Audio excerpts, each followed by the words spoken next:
সূরা আল মায়েদা। বিসমিল্লাহির রহমানির রহিম। রহমান রহিম আল্লাহ তাআলার নামে। হে ঈমানদার বান্দারা, তোমরা যারা ঈমান এনেছ, তোমরা ওয়াদাসমূহ পূরণ করো। মনে রেখো, তোমাদের জন্য 4 পা বিশিষ্ট পোষা জন্তু হালাল করা হয়েছে, তবে সেসব জন্তু ছাড়া যা বিবরণ সহ একটু পরেই তোমাদের পড়ে শোনানো হচ্ছে। এহরাম বাঁধা অবস্থায় কিন্তু এসব হালাল জন্তু শিকার করা বৈধ মনে করো না। হ্যাঁ, আল্লাহ তাআলা যা চান সে আদেশই তিনি জারি করেন। হে ঈমানদার বান্দারা, তোমরা আল্লাহ তাআলার নিদর্শনসমূহের অসম্মান করো না। সম্মানিত মাসগুলোকেও যুদ্ধ বিগ্রহের জন্য কখনো হালাল বানিয়ে নিও না। আল্লাহর নামে উৎসর্গীকৃত জন্তুসমূহ ও যেসব জন্তুর গলায় উৎসর্গের চিহ্ন হিসেবে পট্টি বেঁধে দেওয়া হয়েছে, যারা আল্লাহর অনুগ্রহ ও সন্তুষ্টি অর্জনের লক্ষ্যে আল্লাহর পবিত্র কাবা ঘরের দিকে রওনা দিয়েছে, তাদের তোমরা অসম্মান করো না। তোমরা যখন এহরাম মুক্ত হবে তখন তোমরা শিকার করতে পারো। বিশেষ কোন একটি সম্প্রদায়ের বিদ্বেষ এমন বিদ্বেষ যার কারণে তারা তোমাদের আল্লাহ তাআলার পবিত্র মসজিদে আসার পথ বন্ধ করে দিয়েছিল, যেন তোমাদের কোন রকম সীমা লঙ্ঘন করতে প্ররোচিত না করে। তোমরা শুধু নেক কাজ ও তাকওয়ার ব্যাপারেই একে অপরের সহযোগিতা করো।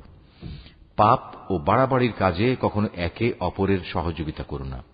সর্বাবস্থায় আল্লাহ তাআলাকে ভয় করো, কেননা আল্লাহ তাআলা পাপের দণ্ডদানের ব্যাপারে অত্যন্ত কঠোর। মৃত জন্তু, রক্ত, শুয়োরের গোশত ও যে জন্তু আল্লাহ তাআলা ছাড়া অন্য কারো নামে জবাই কিংবা উৎসর্গ করা হয়েছে, তা সবই তোমাদের উপর হারাম করা হয়েছে।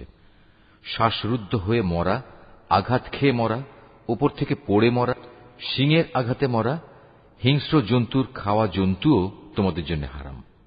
তবে তোমরা তা যদি জীবিত অবস্থায় পেয়ে জবাই করে থাকো তাহলে তা হারাম নয়। পূজার বেদিতে বলি দেয়া জন্তুও হারাম। লটারি কিংবা জুয়ার তীর নিক্ষেপ করে ভাগ্য নির্ণয় করা হারাম। এর সবকটাই হচ্ছে বড় বড় গুনার কাজ। আজ কাফেররা তোমাদের দ্বীন নির্মূল করা সম্পর্কে হতাশ হয়ে পড়েছে, সুতরাং তোমরা তাদের ভয় করো না, বরং আমাকেই ভয় করো। আজ আমি তোমাদের জন্য তোমাদের দ্বীন পরিপূর্ণ করে দিলাম, আর তোমাদের উপর আমার প্রতিশ্রুত নিয়ামতও আমি পূর্ণ করে দিলাম। তোমাদের জন্য জীবনের ব্যবস্থা হিসেবে আমি ইসলামকেই মনোনীত করলাম। হারামের ব্যাপারে মনে রেখো, যদি কোনো ব্যক্তি ক্ষুধা তাড়নায় হারাম খেতে বাধ্য হয় কিন্তু ইচ্ছা করে সে কোনো পাপের দিকে ঝুঁকে পড়তে না চায়, তার ব্যাপারটা আলাদা। অবশ্যই আল্লাহ তাআলা ক্ষমাশীল ও পরম দয়ালু। তারা তোমার কাছ থেকে জানতে চাইবে কোন কোন জিনিস তাদের জন্য হালাল করা হয়েছে। তুমি তাদের বলো, সব ধরনের পাকসাপ বস্তুই তোমাদের জন্য হালাল করা হয়েছে, এবং সেসব শিকারী জন্তু ও পাখির ধরে আনা জন্তু ও পাখিও তোমরা খাও, যাদের তোমরা শিকার করার নিয়ম শিক্ষা দিয়েছ, যেভাবে আল্লাহ তাআলা তোমাদের শিক্ষা দিয়েছিলেন। তবে এর উপর অবশ্যই আল্লাহ তাআলার নাম নেবে। তোমরা আল্লাহ তাআলাকে ভয় করো, আল্লাহ তাআলা দ্রুত হিসাব গ্রহণকারী। আজ তোমাদের জন্য যাবতীয় পাক জিনিস হালাল করা হলো। যাদের উপর আল্লাহর কিতাব নাজিল করা হয়েছে তাদের খাবারও তোমাদের জন্য হালাল, আবার তোমাদের খাদ্যদ্রব্য তাদের জন্য হালাল। চরিত্রের সংরক্ষিত দুর্গে অবস্থানকারী মোমেন নারী ও তোমাদের আগে যাদের কিতাব দেওয়া হয়েছিল, যখন তোমরা তাদের মোহরানা আদায় করে দেবে, সেসব আহলে কিতাব সতী সাধ্বী নারীরাও তখন তোমাদের জন্য হালাল হয়ে যাবে। তোমরা থাকবে চরিত্রের রক্ষক হয়ে, কামনা চরিতার্থ করে কিংবা গোপন অভিসারী উপপত্নী বানিয়ে নয়। যে কেউই ঈমান অস্বীকার করবে তার জীবনের সব কর্মই নিষ্ফল হয়ে যাবে, এবং শেষ বিচারের দিনে সে হবে চরমভাবে ক্ষতিগ্রস্তদের একজন। হে ঈমানদার ব্যক্তিরা, তোমরা যখন নামাজের জন্য দাঁড়াবে, তোমরা তোমাদের পুরো মুখমণ্ডল ও কনুই পর্যন্ত তোমাদের হাত দুটো ধুয়ে নেবে। অতঃপর তোমাদের মাথা মাসেহ করবে এবং পা দুটো গোড়ালি পর্যন্ত ধুয়ে নেবে। কখনো যদি এমন বেশি নাপাক হয়ে যাও যাতে গোসল করা ফরজ হয়ে যায়, তাহলে গোসল করে ভালোভাবে পবিত্র হয়ে নেবে। যদি তোমরা অসুস্থ হয়ে পড়ো কিংবা তোমরা যদি সফরে থাকো, অথবা তোমাদের কেউ যদি মলমূত্র ত্যাগ করে আসে, অথবা যদি নারী সম্ভোগ করে থাকো, তাহলে পানি দিয়ে পবিত্রতা অর্জন করো। আর যদি পানি না পাও, তাহলে পবিত্র মাটি দিয়ে তায়াম্মুম করে নাও।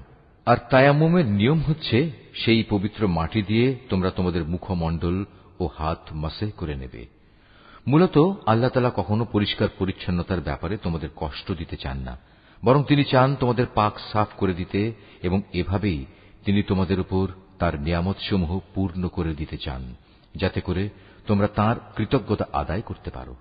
তোমাদের উপর আল্লাহ তাআলার নিয়ামতসমূহ তোমরা স্মরণ করো, এবং তোমাদের কাছ থেকে যে পাকা প্রতিশ্রুতি তিনি গ্রহণ করেছিলেন সে কথাও ভুলে যেও না। যখন তোমরা তার সাথে অঙ্গীকার করে বলেছিলে, হে আমাদের মালিক, আমরা তোমার কথা শুনলাম এবং তা মেনে নিলাম। তোমরা আল্লাহ তাআলাকে ভয় করো। অবশ্যই আল্লাহ তাআলা তোমাদের অন্তরে যা কিছু আছে সে সম্পর্কে সম্যক অবগত আছেন। হে ঈমানদার লোকেরা, তোমরা আল্লাহর জন্য সত্য ও ন্যায়ের উপর সাক্ষী হয়ে অবিচলভাবে দাঁড়িয়ে থেকো। মনে রাখবে, বিশেষ কোন সম্প্রদায়ের দুশমনী যেন তোমাদের এমনভাবে প্ররোচিত না করে, এর ফলে তোমরা ন্যায় ও ইনসাফের পথ থেকে সরে আসবে। তোমরা ইনসাফ করো, কারণ এই কাজটি আল্লাহ তাআলাকে ভয় করে চলার অধিক নিকটতর। তোমরা আল্লাহ তাআলাকে ভয় করো। অবশ্যই আল্লাহ তাআলা তোমাদের কর্মকাণ্ড সম্পর্কে পূর্ণাঙ্গ ওয়াকিবহাল রয়েছেন। যারা ঈমান আনে এবং নেক কাজ করে, আল্লাহ তাআলা তাদের সবাইকে এই বলে প্রতিশ্রুতি দিয়েছেন যে তাদের জন্য তার কাছে বিশেষ ক্ষমা ও মহা পুরস্কার রয়েছে। অপরদিকে যারা কুফরি করছে এবং আমার আয়াতসমূহকে অস্বীকার করেছে, তারা সবাই হচ্ছে জাহান্নামের অধিবাসী। হে ঈমানদার ব্যক্তিরা, তোমাদের উপর আল্লাহর নিয়ামত স্মরণ করো, যখন একটি জনগোষ্ঠী তোমাদের বিরুদ্ধে হাত ওঠাতে উদ্যত হয়েছিল, তখন আল্লাহ তাআলা তাদের সে হাত তোমাদের উপর আক্রমণ করা থেকে সংযত করে দিলেন। অতঃপর তোমরা আল্লাহ তাআলাকে ভয় করো। মোমেনদের তো আল্লাহ তাআলার উপরই ভরসা করা উচিত। আল্লাহ তাআলা বনী ইসরাইলদের কাছ থেকে আনুগত্যের অঙ্গীকার গ্রহণ করলেন। অতঃপর আমি এ কাজের জন্য তাদের মধ্যে থেকে 12 জন সর্দার নিযুক্ত করলাম। আল্লাহ তাআলা তাদের বললেন, অবশ্যই আমি তোমাদের সাথে আছি। তোমরা যদি নামাজ প্রতিষ্ঠা করো, যাকাত আদায় করো, আমার রাসূলদের উপর ঈমান আনো এবং দ্বীনের কাজে যদি তোমরা তাদের সাহায্য সহযোগিতা করো, সর্বোপরি আল্লাহ তাআলাকে তোমরা যদি উত্তম ঋণ প্রদান করো, তাহলে অবশ্যই আমি তোমাদের গুনাহসমূহ মোচন করে দেব এবং তোমাদের আমি এমন এক জান্নাতে প্রবেশ করাবো যার তলদেশ দিয়ে ঝর্ণাধারা প্রবাহিত হয়। এরপর যদি কোনো ব্যক্তি আল্লাহকে অস্বীকার করে, তাহলে সে সরল পথ থেকে বিচ্যুত হয়ে পড়বে। অতঃপর তাদের সেই অঙ্গীকার ভঙ্গ করার কারণে আমি তাদের উপর অভিশাপ নাজিল করেছি এবং তাদের হৃদয় কঠিন করে দিয়েছি। তাদের চরিত্রই ছিল তারা আল্লাহর কালামকে তার নির্দিষ্ট অর্থ থেকে সরিয়ে নিয়ে বিকৃত করে দিত। হেদায়েতের যা কিছু তাদের শিক্ষা দেয়া হয়েছিল তার অধিকাংশ কথাই তারা ভুলে গেল। প্রতিনিয়ত তুমি তাদের দেখতে পাবে, তাদের সামান্য একটি অংশ ছাড়া অধিকাংশ মানুষই আল্লাহর সাথে বিশ্বাসঘাতকতা করে চলেছে। অতএব তুমি তাদের ক্ষমা করে দাও। যথাসম্ভব তুমি তাদের সংস্রব এড়িয়ে চলো। অবশ্যই আল্লাহ তাআলা কল্যাণকামী মানুষদের ভালোবাসেন। আমি তো তাদের কাছ থেকেও আনুগত্যের অঙ্গীকার গ্রহণ করেছিলাম, যারা বলে আমরা খ্রিস্টান সম্প্রদায়ের লোক। অতঃপর এরাও সে অঙ্গীকার সম্পর্কিত অধিকাংশ কথা ভুলে গেল, যা তাদের স্মরণ করানো হয়েছিল। সুতরাং আমিও তাদের পরস্পরের মধ্যে কিয়ামত পর্যন্ত এক স্থায়ী শত্রুতা ও বিদ্বেষের বীজ বপন করে দিলাম। অচিরেই আল্লাহ তাআলা তাদের বলে দেবেন দুনিয়ার জীবনে তারা যা কিছু উদ্ভাবন করত। হে আহলে কিতাবরা, তোমাদের কাছে আমার পক্ষ থেকে রাসূল এসেছে। আগের কিতাবে যা কিছু তোমরা এতদিন গোপন করে রেখেছিলে তার বহু কিছুই সে তোমাদের বলে দিচ্ছে, আবার অনেক কিছু সে এড়িয়েও যাচ্ছে। তোমাদের কাছে এখন তো আল্লাহর পক্ষ থেকে আলোকবর্তিকা এবং সুস্পষ্ট কিতাবও এসে হাজির হয়েছে। যে আল্লাহর সন্তুষ্টি লাভ করতে চায়, এই কিতাব দ্বারা আল্লাহ তাআলা তার শান্তি ও নিরাপত্তার পথ বাতলে দেন। অতঃপর তিনি তাঁর অনুমতিক্রমে তাদের জাহেলিয়াতের অন্ধকার থেকে ঈমানের আলোতে বের করে আনেন, আর এভাবেই তাদের তিনি সঠিক পথে পরিচালিত করেন। নিশ্চয়ই তারা কুফরি করেছে যারা বলেছে মারিয়ামের পুত্র মসীহ আল্লাহ। হে মুহাম্মদ, তুমি তাদের বলো, আল্লাহ তাআলা যদি মারিয়াম পুত্র মসীহ, তার মা ও গোটা বিশ্ব চরাচরে যা কিছু আছে সবকিছু ধ্বংস করে দিতে চান, এমন কে আছে যে আল্লাহ তাআলার কাছ থেকে এদের রক্ষা করতে পারে? এই আকাশমালা, ভূমণ্ডল ও এর মধ্যবর্তী স্থানে যা কিছু আছে তার সার্বভৌমত্ব এককভাবে আল্লাহ তাআলার জন্যই নির্দিষ্ট। তিনি যা ইচ্ছা তাই সৃষ্টি করেন। আল্লাহ তাআলা সকল বিষয়ের উপর একক ক্ষমতাবান। ইহুদি ও খ্রিস্টানরা বলে, আমরা আল্লাহর সন্তান এবং তার প্রিয় পাত্র। তুমি তাদের বলো, তাহলে তিনি কেন তোমাদের গুনাহের জন্য তোমাদের দণ্ড প্রদান করবেন? মূলত তোমরা সবাই হচ্ছ আল্লাহর সৃষ্টি করা কতিপয় মানুষ। আল্লাহ তাআলা তার বান্দাদের যাকে ইচ্ছা ক্ষমা করে দেন, আবার যাকে ইচ্ছা তিনি শাস্তি প্রদান করেন। আসমান সমূহ ও জমিনের মধ্যবর্তী সব কিছুর একক মালিকানা আল্লাহ তাআলার জন্যই নির্দিষ্ট। সব কিছুকে তাঁর দিকেই ফিরে যেতে হবে। হে আহলে কিতাবরা, রসুলদের আগমন ধারার উপরই আমার পক্ষ থেকে তোমাদের কাছে একজন রসুল এসেছে। সে তোমাদের জন্য আমার কথাগুলো সুস্পষ্টভাবে বর্ণনা করছে, যাতে করে তোমরা বিচারের কাঠগড়ায় দাঁড়িয়ে একথা বলতে না পারো যে, কই আমাদের কাছে জান্নাতের সুসংবাদ বহনকারী ও জাহান্নামের সতর্ককারী হিসেবে কেউ তো আগমন করেনি। আজ সত্যি সত্যি তোমাদের কাছে সুসংবাদবাহী ও সতর্ককারী একজন রসুল এসে গেছে। বস্তুত আল্লাহ তাআলা সর্ববিষয়ে শক্তিমান। স্মরণ করো, যখন মূসা তার জাতিকে বলেছিল, হে আমার সম্প্রদায়ের লোকেরা, আল্লাহ তাআলা তোমাদের উপর যে নিয়ামত নাজিল করেছেন তা তোমরা স্মরণ করো। যখন তিনি তোমাদের মাঝে বহু নবী পয়দা করেছেন, তিনি তোমাদের এ জমিনের শাসনকর্তা বানিয়েছেন। এছাড়াও তিনি তোমাদের এমন সব নিয়ামত দান করেছেন যা এ বিশ্ব জগতে এর আগে তিনি আর কাউকে দান করেননি। তারা বলল, হে মূসা, আমরা কিভাবে সেই জনপদে প্রবেশ করব? সেখানে তো এক দুর্দণ্ড প্রতাপশালী সম্প্রদায় রয়েছে। তারা সেখান থেকে বেরিয়ে না এলে আমরা কিছুতেই সেখানে প্রবেশ করব না। তারা সেখান থেকে বেরিয়ে এলে আমরা অবশ্যই প্রবেশ করব। যারা আল্লাহ তাআলাকে ভয় করছিল তাদের এমন দুজন লোক, যাদের উপর আল্লাহ তাআলা অনুগ্রহ করেছিলেন, এগিয়ে এসে বলল, তোমরা সদর দরজা দিয়েই তাদের জনপদে প্রবেশ করো, আর একবার সেখানে প্রবেশ করলেই তোমরা বিজয়ী হবে। তোমরা যদি সত্যিকার অর্থে মুমিন হও তাহলে আল্লাহর উপরই ভরসা করো। তারা আরো বলল, হে মূসা, সেই শক্তিশালী লোকেরা যতক্ষণ পর্যন্ত সেখানে থাকবে ততক্ষণ আমরা কোনো অবস্থায় সেখানে প্রবেশ করব না। তুমি বরং যাও, তুমিও তোমার মালিক উভয় মিলে যুদ্ধ করো, আমরা এখানে বসে রইলাম। তাদের কথা শুনে মূসা বলল, হে আমার মালিক, তুমি তো জানো আমার নিজের এবং আমার ভাই ছাড়া আর কারো ওপর আমার আধিপত্য চলে না। অতএব আমাদের মাঝে ও এই নাফরমান লোকদের মাঝে তুমি মীমাংসা করে দাও। আল্লাহ তাআলা বললেন, হ্যাঁ, তাই হবে। আগামী 40 বছর পর্যন্ত সে জনপদ তাদের জন্য নিষিদ্ধ করে দেয়া হল। এ সময়ে তারা উদ্ভ্রান্ত হয়ে পৃথিবীতে এদিক সেদিক ঘুরে বেড়াবে। সুতরাং তুমি এই নাফরমান লোকদের উপর কখনো দুঃখ করো না। হে মুহাম্মদ, তুমি এদের কাছে আদমের 2 পুত্রের গল্পটি যথাযথভাবে শুনিয়ে দাও। গল্পটি ছিল, যখন তারা দুজনই আল্লাহর নামে কোরবানি পেশ করল, তখন তাদের মধ্যে একজনের কাছ থেকে কোরবানি কবুল করা হল, আরেকজনের কাছ থেকে তা কবুল করা হল না। যার কোরবানি কবুল করা হয়নি সে বলল, আমি অবশ্যই তোমাকে হত্যা করব। যার কোরবানি কবুল করা হল সে বলল, আল্লাহ তাআলা তো শুধু পরেজগার লোকদের কাছ থেকে কোরবানি কবুল করেন। হিংসার বশবর্তী হয়ে তুমি যদি আজ আমাকে হত্যা করার জন্য আমার দিকে তোমার হাত বাড়াও, তাহলে আমি কিন্তু তোমাকে হত্যা করার জন্য তোমার প্রতি আমার হাত বাড়িয়ে দেব না। কেননা আমি সৃষ্টিকুলের মালিককে ভয় করি। আমি বরং চাইব তুমি আমার গুনাহ ও তোমার গুনাহের বোঝা একাই তোমার মাথার উপর উঠিয়ে নাও এবং এভাবেই তুমি জাহান্নামের অধিবাসী হয়ে পড়ো। মূলত এ হচ্ছে জালেমদের যথার্থ কর্মফল। শেষ পর্যন্ত তার কুপ্রবৃত্তি তাকে নিজ ভাইয়ের হত্যার কাজে উস্কানি দিল। অতঃপর সে তাকে খুন করেই ফেলল এবং এ কাজের ফলে সে ক্ষতিগ্রস্তদের অন্তর্ভুক্ত হয়ে গেল। অতঃপর আল্লাহ তাআলা সেখানে একটি কাক পাঠালেন। কাকটি হত্যাকারীর সামনে এসে মাটি খুঁড়তে লাগল। উদ্দেশ্য তাকে দেখানো কিভাবে সে তার ভাইয়ের লাশ লুকিয়ে রাখবে। এটা দেখে সে নিজে নিজে বলতে লাগল, হায়, আমি তো এই কাকটির চাইতেও অক্ষম হয়ে পড়েছি। আমি তো আমার ভাইয়ের লাশটাও গোপন করতে পারলাম না। অতঃপর সে সত্যি সত্যিই নিজের কৃতকর্মের জন্য অনুতপ্ত হল। পরবর্তীকালে এ ঘটনার কারণেই আমি বনী ইসরায়েলদের জন্য এই বিধান জারি করলাম যে কোনো মানুষকে হত্যা করার কিংবা পৃথিবীতে ধ্বংসাত্মক কাজ করার শাস্তি বিধান ছাড়া অন্য কোনো কারণে কেউ যদি কাউকে হত্যা করে, সে যেন গোটা মানব জাতিকেই হত্যা করল। আবার এমনিভাবে যদি কেউ একজনের প্রাণ রক্ষা করে, তবে সে যেন গোটা মানব জাতিকেই বাঁচিয়ে দিল।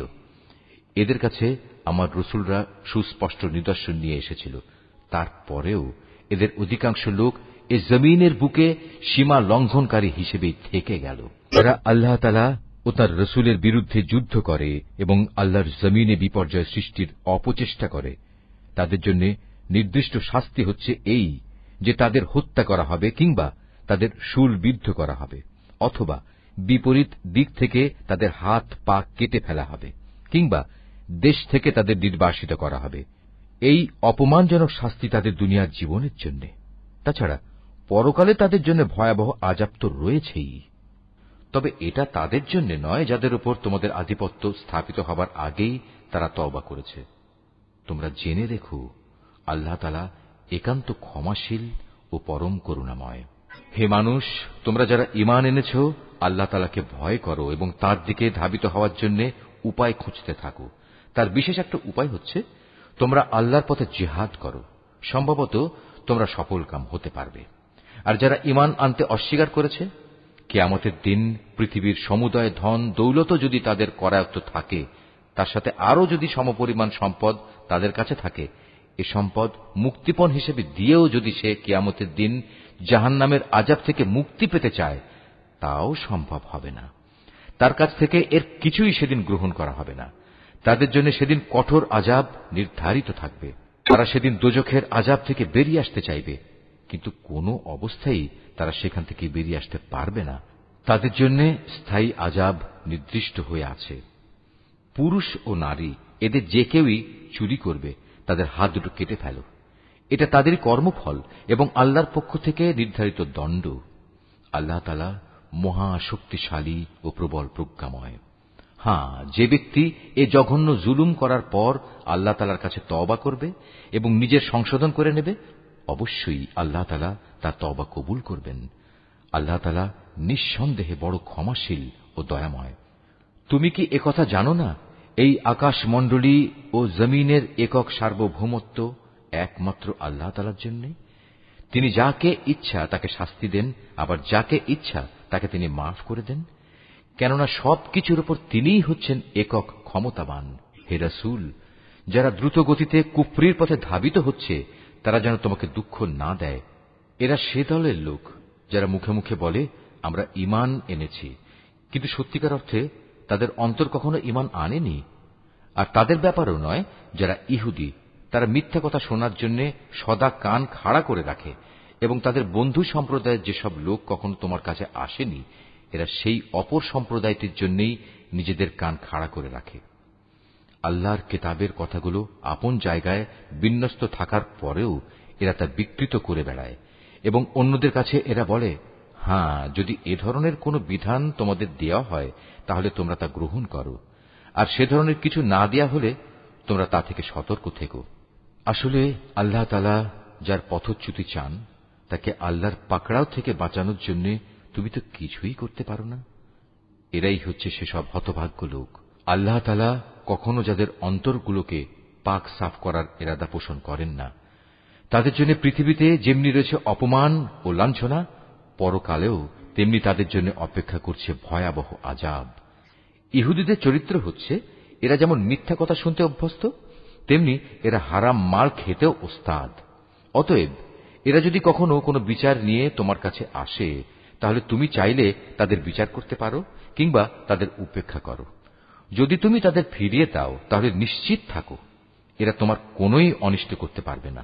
তবে যদি তুমি তাদের বিচার ফয়সালা করতে চাও, তাহলে অবশ্যই ন্যায় বিচার করবে। নিঃসন্দেহে আল্লাহ তাআলা ন্যায় বিচারকদের ভালোবাসেন। এসব লোক কিভাবে তোমার কাছে বিচারের ভার নিয়ে হাজির হবে, যখন তাদের নিজেদের কাছেই আল্লাহর পাঠানো তাওরাত মজুদ রয়েছে? তাতেও তো বিচার আচার সংক্রান্ত আল্লাহর বিধান আছে। তুমি যা কিছুই করো না কেন, একটু পরেই তারা তোমার কাছ থেকে মুখ ফিরিয়ে নেবে। এরা আসলে ঈমানদারই নয়। নিঃসন্দেহে আমি মুসার কাছে তাওরাত নাজিল করেছি, তাতে তাদের জন্য পথ নির্দেশ ও আলোকবর্তিকা বর্তমান ছিল। আমার নবীরা যারা আমার বিধানেরই অনুবর্তন করত, ইহুদি জাতিকে এ হেদায়েত মোতাবেকই আইন কানুন প্রদান করত। নবীদের পর তাদের জ্ঞান সাধক ও ধর্মীয় পণ্ডিতরাও এ অনুযায়ী বিচার ফয়সালা করত। কেননা নবীর পর আল্লাহর কিতাব সংরক্ষণ করার দায়িত্ব এদেরই দেয়া হয়েছিল। তারা নিজেরাও ছিল এর প্রত্যক্ষ সাক্ষী। সুতরাং তোমরা মানুষদের ভয় না করে একান্তভাবে আমাকেই ভয় করো, আর আমার আয়াতসমূহ সামান্য মূল্যে বিক্রি করে দিও না। যারা আল্লাহর নাজিল করা আইন অনুযায়ী বিচার ফয়সালা করে না, তারাই হচ্ছে কাফের। তাওরাতে আমি তাদের জন্য বিধান নাজিল করেছিলাম যে তাদের জানের বদলে জান, চোখের বদলে চোখ, নাকের বদলে নাক, কানের বদলে কান, দাঁতের বদলে দাঁত। শাস্তি প্রয়োগের সময় এই শারীরিক জখমটাই কিন্তু আসল দণ্ড বলে বিবেচিত হয়। অবশ্য বাদীপক্ষের কেউ যদি এই দণ্ড মাফ করে দিতে চায়, তাহলে তা তার নিজের গুনাহখাতার জন্য কাফারা হিসেবে গণ্য হবে। আর যারাই আল্লাহ নাজিল করা বিধান অনুযায়ী বিচার ফয়সালা করবে না, তারা হচ্ছে জালেম। এ ক্রমধারায় অতঃপর আমি মরিয়ম পুত্র ঈসাকে পাঠিয়েছি।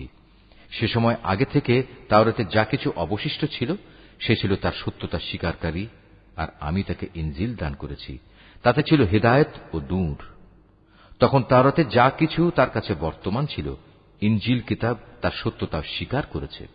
তদুপরি তাতে আল্লাহভীরু লোকদের জন্য পথ নির্দেশ ও উপদেশ মজুদ ছিল। ইনজিলের অনুসারীদের উচিত এর ভেতর আল্লাহ তাআলা যা কিছু নাজিল করেছেন তার ভিত্তিতে বিচার ফয়সালা করা। কেননা যারাই আল্লাহর নাজিল করা আইনের ভিত্তিতে বিচার করবে না, তারাই ফাসেক।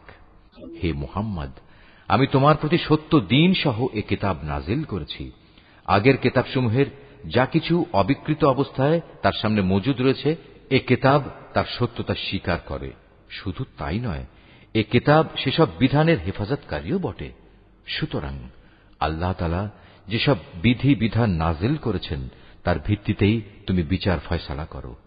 আর এ বিচারের সময় তোমার নিজের কাছে যা সত্য দ্বীন এসেছে তার থেকে সরে গিয়ে তাদের খেয়াল খুশির অনুসরণ করো না। আমি তোমাদের প্রতিটি সম্প্রদায়ের জন্য শরীয়ত ও কর্মপন্থা নির্ধারণ করে দিয়েছি।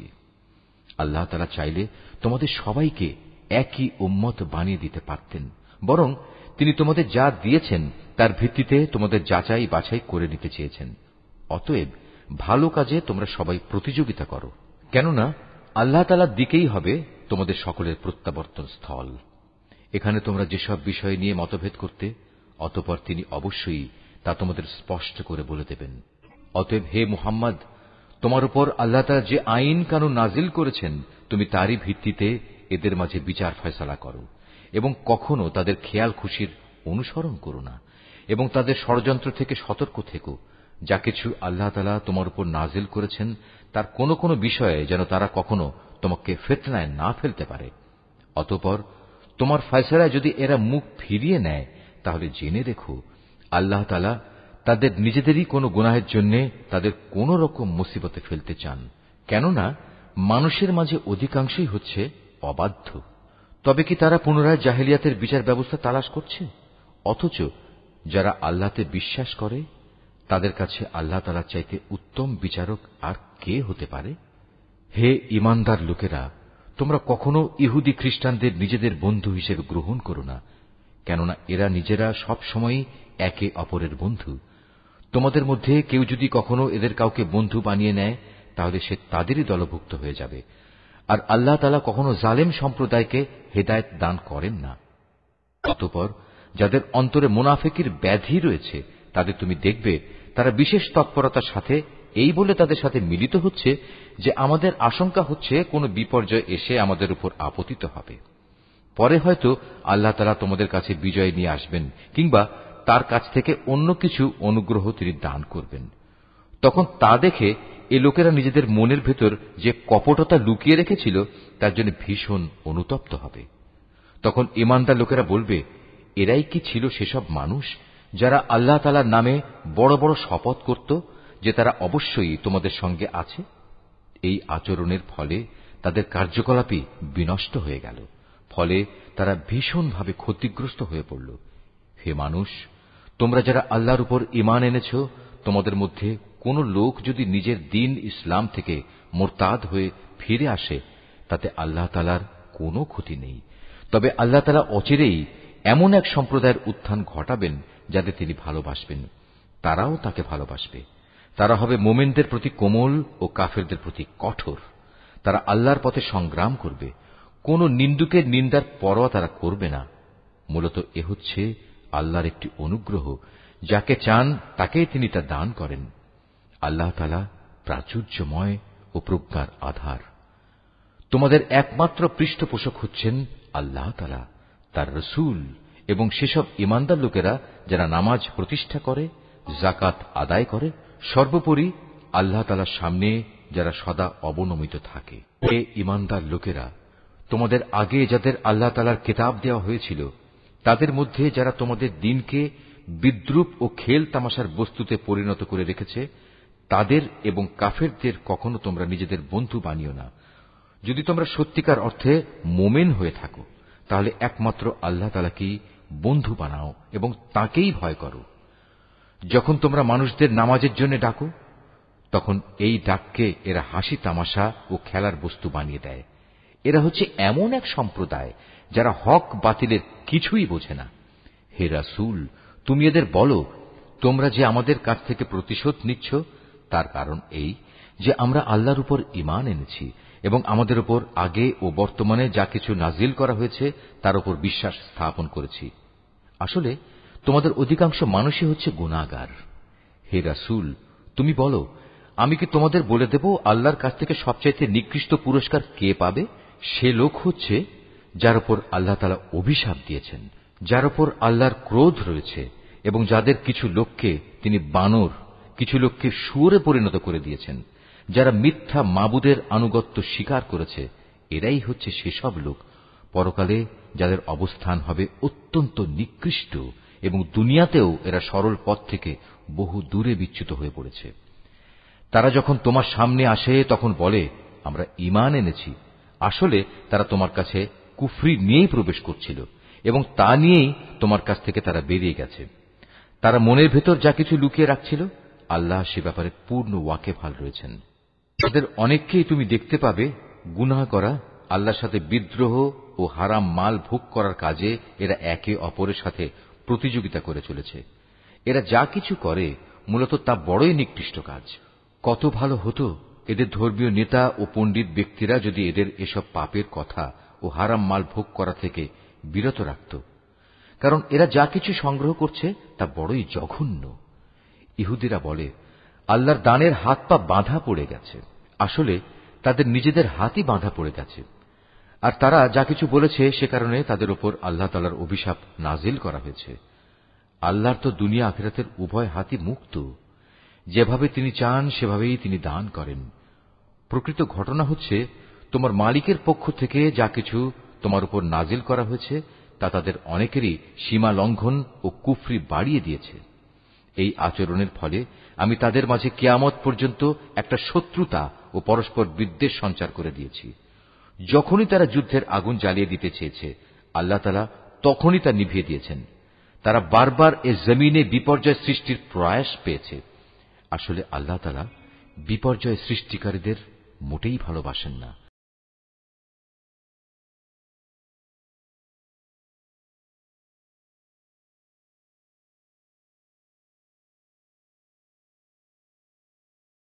যদি আহলে কিতাবরা ঈমান আনত এবং আল্লাহকে ভয় করত তবে অবশ্যই আমি তাদের গুনাহ খাতা মুছে দিতাম এবং তাদের আমি নিয়ামতে পরিপূর্ণ জান্নাতে প্রবেশ করাতাম। যদি তারা তাওরাত ও ইনজিল তথা তার বিধান প্রতিষ্ঠা করত আর যা তাদের উপর তাদের মালিকের কাছ থেকে নাজিল করা হয়েছে তার উপর প্রতিষ্ঠিত থাকত, তাহলে তারা রিজিক পেত তাদের মাথার উপরের আসমান থেকে ও তাদের পায়ের নিচের জমিন থেকে। তাদের মধ্যে অবশ্য একদল ন্যায় ও মধ্যপন্থী লোক রয়েছে, তবে তাদের অধিকাংশই হচ্ছে এমন যাদের কর্মফল খুবই নিকৃষ্ট। হে রাসূল, যা কিছু তোমার উপর নাজিল করা হয়েছে তা তুমি অন্যের কাছে পৌঁছে দাও। যদি তুমি তা না করো তাহলে তুমি তো মানুষদের কাছে তার বার্তা পৌঁছে দিলে না। আল্লাহ তাআলা তোমাকে মানুষের অনিষ্ট থেকে বাঁচিয়ে রাখবেন। নিশ্চয়ই আল্লাহ তাআলা কখনো কোনো অবাধ্য জাতিকে পথ প্রদর্শন করেন না। তুমি তাদের বলো, হে আহলে কিতাবরা, যতক্ষণ পর্যন্ত তোমরা তাওরাত, ইনজিল ও তোমাদের প্রতি তোমাদের মালিকের পক্ষ থেকে যা নাজিল করা হয়েছে তা প্রতিষ্ঠিত না করবে, ততক্ষণ পর্যন্ত মনে করতে হবে তোমরা কোনো কিছুর উপরই প্রতিষ্ঠিত নেই। তোমার মালিকের কাছ থেকে যা কিছু তোমার প্রতি নাজিল করা হয়েছে তা তাদের অনেকেরই সীমা লঙ্ঘন ও কুফরি বাড়িয়ে দেবে। সুতরাং তুমি এই কাফের সম্প্রদায়ের জন্য মোটেই আফসোস করো না। নিশ্চয়ই ইহুদি, সাবেই, খ্রিস্টান যে কেউই এক আল্লাহ তাআলা ও শেষ বিচার দিনের উপর ঈমান আনবে এবং সৎকর্ম করবে তাদের কোনো ভয় নেই, পরকালেও তাদের কোনো দুশ্চিন্তাগ্রস্ত হতে হবে না। বনী ইসরাইলের কাছ থেকে আমি আনুগত্যের অঙ্গীকার আদায় করে নিয়েছিলাম এবং সে মোতাবেক আমি তাদের কাছে রসুলদের প্রেরণ করেছিলাম। কিন্তু যখনই কোন রসুল তাদের কাছে এমন কোন বিধান নিয়ে হাজির হয়েছে যা তাদের পছন্দসই ছিল না, তখনই তারা এই রসুলদের একদলকে মিথ্যাবাদী বলেছে, আরেক দলকে তারা হত্যা করেছে। তারা ধরে নিয়েছিল এত কিছু করা সত্ত্বেও তাদের উপর কোনো বিপর্যয় আসবে না, তাই তারা সত্য গ্রহণ করার ব্যাপারে অন্ধ ও বধির হয়ে থাকল। তারপরেও আল্লাহ তাআলা তাদের প্রতি ক্ষমা পরবশ হলেন। তাদের অনেকেই আবার অন্ধ ও বধির হয়ে গেল। তারা যা কিছু করেছে আল্লাহ তাআলা তা পর্যবেক্ষণ করছেন। নিশ্চয়ই তারা কাফের হয়ে গেছে যারা একথা বলেছে আল্লাহ হচ্ছেন মারিয়ামের পুত্র মসীহ, অথচ মসীহ নিজেই একথা বলেছে যে, হে বনী ইসরাইল, তোমরা এক আল্লাহর ইবাদত করো, যিনি আমারও মালিক, তোমাদেরও মালিক। মূলত যে কেউই আল্লাহর সাথে শরীক করবে আল্লাহ তাআলা তার উপর জান্নাত হারাম করে দেবেন, আর তার স্থায়ী ঠিকানা হবে জাহান্নাম। এই জালেমদের সেদিন কোনো সাহায্যকারী থাকবে না।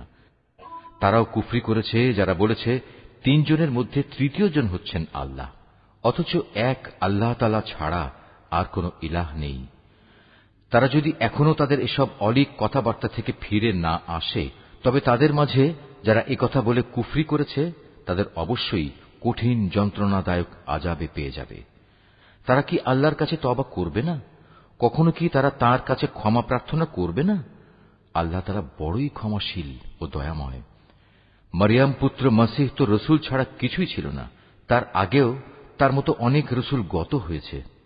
তার মা ছিল এক সত্যনিষ্ঠ মহিলা। তারা মা ও ছেলে উভয়ই আর দুদশটি মানুষের মতো করেই খাবার খেত। তুমি লক্ষ্য করে দেখো আমি কিভাবে আমার আয়াতগুলো খুলে খুলে বর্ণনা করছি। তুমি দেখো কিভাবে তারা সত্য বিমুখ হয়ে যাচ্ছে। তুমি বলো, তোমরা কি আল্লাহকে বাদ দিয়ে এমন কিছুর ইবাদত করছো যা তোমাদের কোনো ক্ষতি কিংবা উপকার কিছুই করার ক্ষমতা নেই? প্রকৃতপক্ষে আল্লাহ তাআলা সব কিছুই শোনেন এবং সবকিছুই জানেন। তুমি বলো, হে আহলে কিতাবরা, তোমরা কখনো নিজেদের দ্বীনের ব্যাপারে অন্যায় বাড়াবাড়ি করো না। মসীহের ব্যাপারে তোমরা সেসব জাতির খেয়াল খুশির অনুসরণ করো না যারা তোমাদের আগেই পথভ্রষ্ট হয়ে গেছে এবং তারা অনেক লোককেই গোমরাহ করে দিয়েছে, আর তারা নিজেরাও সহজ সরল পথ থেকে বিচ্যুত হয়ে গেছে। বনী ইসরাইলদের আরও যারা মসীহের ব্যাপারে আল্লাহর এ ঘোষণা অস্বীকার করেছে তাদের উপর দাউদ ও মরিয়ম পুত্র ঈসার মুখ থেকে অভিশাপ দেওয়া হয়েছে, কেননা তারা আল্লাহর বিরুদ্ধে বিদ্রোহ করেছে এবং সীমা লঙ্ঘন করেছে। তারা যেসব গর্হিত কাজ করত তা থেকে তারা একে অপরকে বারণ করত না। তারা যা করত নিঃসন্দেহে তা ছিল নিকৃষ্ট। তুমি তাদের মাঝে এমন বহু লোককে দেখতে পাবে যারা ঈমানদারদের বদলে কাফেরদের সাথে বন্ধুত্ব করতে বেশি আগ্রহী। অবশ্য তারা নিজেরা যা কিছু অর্জন করে সামনে পাঠিয়েছে তাও অতি নিকৃষ্ট। এ কারণে আল্লাহ তাআলা তাদের উপর ক্রোধান্বিত হয়েছেন। এ লোকেরা চিরকাল আযাবেই নিমজ্জিত থাকবে। তারা যদি সত্যি আল্লাহ তাআলা, তার নবী ও তার প্রতি যা নাজিল করা হয়েছে তার প্রতি যথাযথ ঈমান আনত, তাহলে এরা কাফেরদের বন্ধু হিসেবে গ্রহণ করত না। কিন্তু তারা তো অধিকাংশই হচ্ছে গুনাহগার। অবশ্যই তোমরা ঈমানদারদের সাথে শত্রুতার ব্যাপারে ইহুদি ও মুশরিকদেরই বেশি কঠোর দেখতে পাবে। অপরদিকে মুমিনদের সাথে বন্ধুত্বের ব্যাপারে তোমরা সেসব লোককে কিছুটা নিকটতর পাবে যারা বলেছে আমরা খ্রিস্টান। এটা এই কারণে যে তখনও তাদের মধ্যে ধর্মীয় পণ্ডিত ব্যক্তি ও সংসার বিরাগী ফকির দরবেশরা মজুদ ছিল, আর এ ব্যক্তিরা সাধারণত অহংকার করে না। রসুলের উপর যা কিছু নাজিল করা হয়েছে তা যখন এরা শোনে তখন সত্য চেনার কারণে তুমি এদের অনেকের চোখকেই দেখতে পাবে অশ্রুসজল। নিবেদিত হয়ে তারা বলে ওঠে, হে আমাদের মালিক, আমরা ঈমান এনেছি, তুমি আমাদের নাম সত্যের সাক্ষ্যদাতাদের দলে লিখে নাও। বিশেষ করে আমরা যখন এই প্রত্যাশা করি যে আমাদের মালিক আমাদের সৎ কর্মশীলদের দলভুক্ত করে দেবেন, তখন আল্লাহ তাআলা ও তার কাছ থেকে আমাদের কাছে যা কিছু সত্য এসেছে তার উপর আমরা ঈমান আনব না কেন? অতঃপর তাদের উক্তির কারণে আল্লাহ তাআলা সন্তুষ্ট হয়ে পরকালে তাদের এমন এক জান্নাত দান করবেন যার তলদেশ দিয়ে অমিয় ঝর্ণাধারা প্রবাহমান থাকবে। সেখানে তারা হবে চিরস্থায়ী। আর এটা হচ্ছে নেককার লোকদের যথার্থ পুরস্কার। অপরদিকে যারা কুফরি করেছে এবং আমার আয়াতগুলো অস্বীকার করেছে, তাকে মিথ্যা প্রতিপন্ন করেছে, তারা সবাই হবে জাহান্নামের অধিবাসী। হে ঈমানদার ব্যক্তিরা, আল্লাহ তাআলা তোমাদের জন্য যে পবিত্র জিনিসগুলো হালাল করে দিয়েছেন, তোমরা সেগুলো নিজেদের জন্য হারাম করে নিও না, আর কখনো হারামের সীমা লঙ্ঘন করো না। অবশ্যই আল্লাহ তাআলা সীমা লঙ্ঘনকারীদের অপছন্দ করেন। আল্লাহ তাআলা তোমাদের যে হালাল ও পবিত্র রিজিক দান করেছেন, তোমরা তা খাও এবং এ ব্যাপারে সে আল্লাহ তাআলার সীমারেখাকে ভয় করো যার উপর তোমরা ঈমান এনেছ। আল্লাহ তাআলা তোমাদের অর্থহীন শপথের জন্য তোমাদের পাকড়াও করবেন না, কিন্তু যে শপথ তোমরা জেনে বুঝে করো তার ব্যাপারে আল্লাহ তাআলা অবশ্যই তোমাদের পাকড়াও করবেন। এবং তার কাফফারা হচ্ছে 10 জন গরিব মিসকিনকে মধ্যম মানের খাবার খাওয়ানো, যা তোমরা সচরাচর নিজেদের পরিবার পরিজনদের খাইয়ে থাকো, কিংবা 10 জন মিসকিনকে পোশাক দান করা, অথবা একজন ক্রীতদাস মুক্ত করে দেয়া। যে ব্যক্তি এর কোনোটাই পাবে না তার জন্য কাফফারা হচ্ছে 3 দিন রোজা রাখা। শপথ ভাঙলে তোমাদের শপথ ভাঙার এ হচ্ছে কাফফারা। অতএব তোমরা তোমাদের শপথসমূহ রক্ষা করো। আল্লাহ তাআলা এভাবেই তাঁর আয়াতসমূহ তোমাদের কাছে বিশদভাবে বর্ণনা করেন, যাতে করে তোমরা কৃতজ্ঞতা জ্ঞাপন করতে পারো। হে মানুষ, তোমরা যারা ঈমান এনেছ, তোমরা জেনে রেখো, মদ, জুয়া, পূজার বেদী ও ভাগ্য নির্ণায়ক স্বর হচ্ছে ঘৃণিত শয়তানের কাজ। অতএব তোমরা তা সম্পূর্ণরূপে বর্জন করো। শয়তান এই মদ ও জুয়ার দ্বারা তোমাদের মাঝে শত্রুতা ও বিদ্বেষ সৃষ্টি করে দিতে চায়, এবং এভাবে এ চক্করে ফেলে সে তোমাদের আল্লাহ তাআলা স্মরণ ও নামাজ থেকে দূরে সরিয়ে রাখবে। তোমরা কি এ কাজ থেকে ফিরে আসবে না? তোমরা সর্ববিষয়ে আল্লাহর আনুগত্য করো তাঁর রাসূলের। মদ ও জুয়ার ব্যাপারে সতর্ক থেকো। আর তোমরা যদি রাসূলের নির্দেশনা থেকে মুখ ফিরিয়ে নাও, তাহলে জেনে রাখো, আমার রাসূলের দায়িত্ব হচ্ছে সুস্পষ্টভাবে আমার কথাগুলো পৌঁছে দেয়া। যারা ঈমান এনেছে এবং নেক কাজ করেছে, এ নিষেধাজ্ঞা জারির আগে তারা যা কিছু খেয়েছে তার জন্য তাদের উপর কোনোই গুনাহ নেই। হ্যাঁ, ভবিষ্যতে যদি তারা সাবধান থাকে, আল্লাহর উপর ঈমান আনে এবং নেক আমল করে, অতঃপর আল্লাহ তাআলার নিষেধ থেকে তারা সতর্ক থাকে, একইভাবে যতক্ষণ পর্যন্ত তারা ঈমান আনবে ও নেক আমল করবে, সর্বদা আল্লাহকে ভয় করবে ও সততার নীতি অবলম্বন করতে থাকবে, আল্লাহ তাআলা অবশ্যই তাদের ক্ষমা করে দেবেন। কেননা আল্লাহ তাআলা সৎ কর্মশীল মানুষদের ভালোবাসেন। হে ঈমানদার লোকেরা, ইহরাম বাঁধা অবস্থায় আল্লাহ তাআলা অবশ্যই এমন কিছু শিকারের বস্তু দিয়ে তোমাদের পরীক্ষা নেবেন, যেগুলো তোমরা সহজেই নিজেদের হাত ও বর্শা দ্বারা ধরতে পারো। এর উদ্দেশ্য হচ্ছে যেন আল্লাহ তাআলা একথা ভালো করে জেনে নিতে পারেন যে কে তাকে না দেখে ভয় করে। সুতরাং এর পরেও যদি কেউ সীমা লঙ্ঘন করে, তার জন্য যন্ত্রণাদায়ক আযাব রয়েছে। হে ঈমানদার ব্যক্তিরা, ইহরাম বাঁধা অবস্থায় কখনো শিকার হত্যা করো না। যদি তোমাদের কেউ এ অবস্থায় জেনে বুঝে কোনো শিকারী জন্তু হত্যা করে, তার জন্য এর বিনিময় হচ্ছে সে যে জন্তু হত্যা করেছে তার সমান পর্যায়ে একটি গৃহপালিত জন্তু কোরবানি হিসেবে কাবায় পৌঁছে দেবে, যার ফয়সালা করবে তোমাদের দুজন ন্যায়বান বিচারক ব্যক্তি। কিংবা তার জন্য কাফফারা হবে কয়েকজন গরিব মিসকিনকে খাওয়ানো অথবা সমপরিমাণ রোজা রাখা, যাতে করে সে আপন কৃতকর্মের স্বাদ গ্রহণ করতে সক্ষম হয়। এ নিষেধাজ্ঞা জারির আগে যা কিছু গত হয়ে গেছে আল্লাহ তাআলা তা মাফ করে দিয়েছেন, কিন্তু এরপর যদি কেউ এর পুনরাবৃত্তি করে, তাহলে আল্লাহ তাআলা অবশ্যই তার কাছ থেকে প্রতিশোধ নেবেন। আর আল্লাহ তাআলা পরাক্রমশালী ও প্রতিশোধ গ্রহণে প্রবল শক্তিমান। তাদের জন্য সমুদ্রের শিকার হালাল করা হয়েছে এবং তার খাবার হচ্ছে তোমাদের জন্য ও সমুদ্রের পর্যটকদের জন্য উৎকৃষ্ট সম্পদ। মনে রাখবে, যতক্ষণ পর্যন্ত তোমরা ইহরাম বাঁধা অবস্থায় থাকবে ততক্ষণ পর্যন্ত শুধু স্থলভাগের শিকারই তোমাদের জন্য হারাম থাকবে। তোমরা ভয় করো আল্লাহ তাআলাকে, যার সমীপে তোমাদের সবাইকে জড়ো করা হবে। আল্লাহ তাআলা খানায়ে কাবাকে সম্মানিত করেছেন মানব জাতির জন্য ভিত্তি হিসেবে, তিনি একে প্রতিষ্ঠা করেছেন। একইভাবে তিনি সম্মানিত করেছেন হজের পবিত্র মাসগুলোকে, কোরবানির জন্তুগুলোকে এবং এ উদ্দেশ্যে বিশেষ পট্টি বাঁধা জন্তুগুলোকে। এসব বিধান এজন্যই দেয়া হয়েছে যাতে করে তোমরা একথা জেনে নিতে পারো যে আকাশমালা ও পৃথিবীর যেখানে যা কিছু আছে আল্লাহ তাআলা তা সবই জানেন, আর নিশ্চয়ই আল্লাহ তাআলা সব বিষয়ে সর্বজ্ঞ।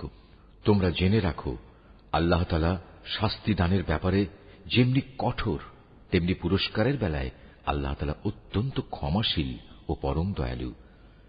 রসুলের দায়িত্ব হেদায়েতের বাণী পৌঁছে দেওয়া ছাড়া আর কিছুই নয়। আর তোমরা যা কিছু প্রকাশ করো, যা কিছু গোপন রাখো, আল্লাহ তাআলা তা সবই জানেন। হে রসুল, তুমি বলো, পাক এবং নাপাক জিনিস কখনো সমান হতে পারে না। নাপাক জিনিসের প্রাচুর্য যতই তোমাকে চমৎকৃত করুক না কেন। অতএব হে জ্ঞানবান মানুষেরা, তোমরা আল্লাহকে ভয় করো, আশা করা যায় তোমরা সফলকাম হতে পারবে। হে ঈমানদার লোকেরা, আল্লাহর নবীর কাছে এমন সব বিষয় নিয়ে প্রশ্ন করো না যার জবাব প্রকাশ করা হলে তাতে তোমাদেরই কষ্ট হবে। অবশ্য কোরআন নাজিল হবার মুহূর্তে যদি তোমরা সে প্রশ্ন করো তাহলে তা তোমাদের কাছে প্রকাশ করা হবে। এ বিধান জারির আগে যা কিছু হয়ে গেছে তা আল্লাহ তাআলা তোমাদের মাফ করে দিয়েছেন, কেননা আল্লাহ তাআলা পরম ক্ষমাশীল ও ধৈর্যশীল।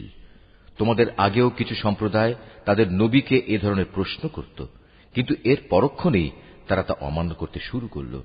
দেবতার উদ্দেশ্যে প্রেরিত কান ছেঁচড়া বহিরা, দেবতার নামে উৎসর্গীকৃত সায়েবা, দেবতার উদ্দেশ্যে ছেড়ে দেয়া নর ও মাদি বাচ্চা প্রসবকারী ওয়াসিলা ও দেবতার উদ্দেশ্যে ছেড়ে দেয়া 10 বাচ্চা প্রসবকারিণী উশরি হাম, এর কোনটাই কিন্তু আল্লাহ তাআলা নির্দিষ্ট করে দেননি, বরং কাফেররাই এসব কুসংস্কার দিয়ে আল্লাহর উপর মিথ্যা আরোপ করে।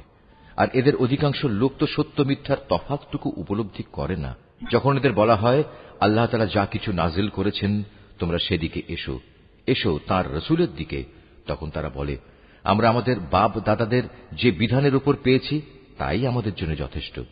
যদিও তাদের বাপ দাদারা সত্য মিথ্যা সম্পর্কে কিছুই জানত না এবং তারা হেদায়েত প্রাপ্তও ছিল না। হে ঈমানদার লোকেরা, তোমাদের নিজেদের দায়িত্ব তোমাদের নিজেদের ওপর।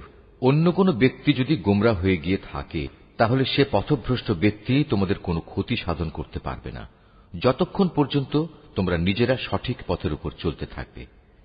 তোমাদের সবাইকে আল্লাহর দিকেই ফিরে যেতে হবে। অতঃপর আল্লাহ তাআলা তোমাদের সেদিন বলে দেবেন তোমরা কে কি করেছিলে। হে ঈমানদার ব্যক্তিরা, তোমাদের কারো যখন মৃত্যুর সময় এসে উপনীত হয়, ওসিয়ত করার এই মুহূর্তে তোমরা তোমাদের মধ্যে থেকে 2 ন্যায়পরায়ণ মানুষকে সাক্ষী বানিয়ে রাখবে।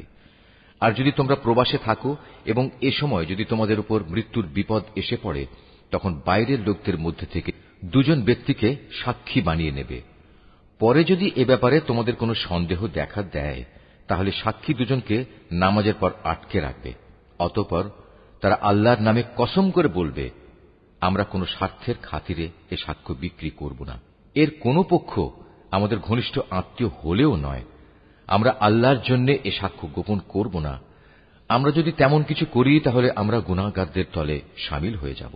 পরে যদি একথা প্রকাশ পায় এ বাইরের 2 সাক্ষী অপরাধে লিপ্ত ছিল, তাহলে আগে যাদের স্বার্থহানি ঘটেছিল তাদের মধ্যে থেকে 2 সাক্ষী তাদের স্থলাভিষিক্ত হবে। তারা এসে আল্লাহর নামে শপথ করে বলবে, আমাদের সাক্ষ্য অবশ্যই তাদের সাক্ষ্য অপেক্ষা বেশি সত্যভিত্তিক হবে। আমরা সাক্ষ্যের ব্যাপারে সীমা লঙ্ঘন করিনি। আমরা যদি তেমনটি করি তাহলে আমরা জালেমদের দলভুক্ত হয়ে পড়ব। এ পদ্ধতিতে মানুষদের ঠিকমতো সাক্ষ্য দানের অধিকতর সম্ভাবনা আছে, অথবা তারা অন্ততপক্ষে এ ভয় করবে যে তাদের কসম করার পর আবার অন্য কোন কসম দ্বারা তা বাতিল করে দেয়া হবে। তোমরা আল্লাহ তাআলাকে ভয় করো এবং রসুলের কথা শোনো। আল্লাহ তাআলা কখনো পাপী লোকদের সৎপথে পরিচালিত করেন না। যেদিন আল্লাহ তাআলা সকল রসুলকে একত্রিত করে জিজ্ঞাসা করবেন, তোমাদের দাওয়াতের প্রতি মানুষদের পক্ষ থেকে কিভাবে সাড়া দেওয়া হয়েছিল, তারা বলবে, আমরা তো তার কিছুই জানি না, যাবতীয় অদৃশ্য বিষয় তুমিই পরিজ্ঞাত। স্মরণ করো যখন আল্লাহ তাআলা বলবেন, হে মারিয়াম পুত্র ঈসা, আমার সেই নিয়ামতের কথা স্মরণ করো যা আমি তোমাকে ও তোমার মাকে দান করেছিলাম। যখন আমি পবিত্র আত্মা দিয়ে তোমাকে সাহায্য করেছিলাম, তুমি মানুষের সাথে যেমনি দোলনায় থাকতে কথা বলতে, তেমনি বলতে পরিণত বয়সেও। আমি যখন তোমাকে কিতাব, জ্ঞান বিজ্ঞান, তাওরাত ও ইনজিল দান করেছিলাম, তখন তুমি আমারই হুকুমে কাঁচা মাটি দিয়ে পাখি সদৃশ্য আকৃতি বানাতে, অতঃপর তাতে ফুঁ দিতে, আর আমার আদেশক্রমেই তা পাখি হয়ে যেত। আমারই হুকুমে তুমি জন্মান্ধ ও কুষ্ঠ রোগীকে নিরাময় করে দিতে। আমারই আদেশে তুমি মৃতদেহ থেকে জীবন বের করে আনতে। পরে যখন তুমি তাদের কাছে নবুয়তের এসব নিদর্শন নিয়ে পৌঁছলে, তখন তাদের মধ্যে যারা তোমাকে অস্বীকার করেছিল তারা বলল, এই নিদর্শনগুলো জাদু ছাড়ার কিছুই নয়। তখন আমি তোমার কোন অনিষ্ট সাধন থেকে বনী ইসরায়েলদের নিবৃত্ত করে রেখেছিলাম। আরো স্মরণ করো, যখন আমি হাওয়ারীদের অন্তরে এ প্রেরণা দিয়েছিলাম যে তোমরা আমার প্রতি ও আমার রসুলের প্রতি ঈমান আনো। তারা বলল, হে মালিক, আমরা তোমার উপর ঈমান আনলাম। তুমি এ কথা সাক্ষ্য থেকো যে আমরা তোমার অনুগত ছিলাম। অতঃপর যখন এই হাওয়ারীদের দল বলল, হে মারিয়াম পুত্র ঈসা, তোমার মালিক কি আসমান থেকে খাবার সজ্জিত একটি টেবিল আমাদের জন্য পাঠাতে পারেন না? ঈসা জবাব দিল, সত্যি যদি তোমরা মোমেন হয়ে থাকো, তাহলে কোন অহেতুক দাবি পেশ করার ব্যাপারে তোমরা আল্লাহ তাআলাকে ভয় করো। বলল, আমরা শুধু এটুকুই চাই যে আল্লাহর পাঠানো সেই টেবিল থেকে কিছু খাবার খেতে, এতে আমাদের মন পরিতৃপ্ত হয়ে যাবে। তাছাড়া এতে করে আমরা এও জানতে পারব তুমি আমাদের কাছে সঠিক কথা বলেছ। আমরা নিজেরাই সত্যের পক্ষে সাক্ষী হয়ে থাকতে চাই। মারিয়াম পুত্র ঈসা আল্লাহর দরবারে বলল, হে আল্লাহ, হে আমাদের মালিক, তুমি আমাদের জন্য আসমান থেকে খাবার সজ্জিত একটি টেবিল পাঠাও। এ হবে আমাদের জন্য, আমাদের পূর্ববর্তী ও আমাদের পরবর্তীদের জন্য তোমার কাছ থেকে পাঠানো একটি আনন্দ উৎসব। সর্বোপরি এটা হবে তোমার কুদরতের নিদর্শন। তুমি আমাদের রিজিক দাও, কেননা তুমি হচ্ছ উত্তম রিজিক দাতা।